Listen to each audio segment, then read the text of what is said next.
My HOA president had my contractor's truck towed mid-job, and I invoiced the association for the delay. Now, everyone's mad at me, apparently. So this has been going on for about 3 weeks now, and I honestly wasn't even trying to start a thing. It just kind of became a thing. For context, I've owned my house in this neighborhood for about 4 years. The HOA here isn't terrible. There are just a few people who take it very seriously, and one of them is my neighbor 2 doors down, Diane. I'll just call her Diane because that's her name and she knows what she did. Diane is on the board, and I think she might actually be the president now. Or vice president, one of those. She's the one who sends the emails. Anyway, I hired a contractor back in October to redo my back patio and replace some rotted wood on my fence line. The crew showed up on a Monday morning, parked their truck on the street in front of my house, which is completely legal, there's no permit required or anything, and started working. I went inside to work from home. Around noon, I went to check on them, and the truck was gone.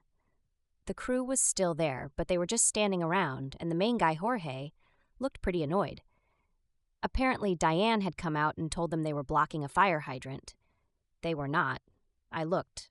The hydrant is 3 houses down, and called a tow company. The truck had all their equipment in it. Not just like shovels, I mean the specific tools and materials for my job. So they couldn't really continue. Jorge was understanding about it. He wasn't mad at me, but he had other jobs lined up. He couldn't just sit there waiting.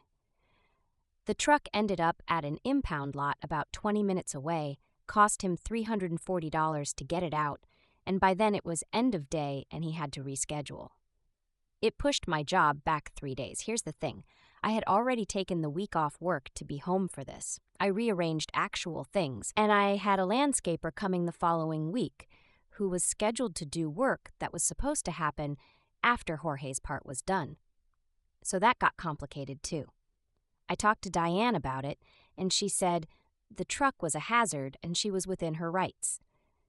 When I mentioned the hydrant wasn't anywhere near, she said it was also an eyesore, and that contractors should use the back entrance of the neighborhood. There is no back entrance. I have no idea what she was talking about. So I put together an itemized thing.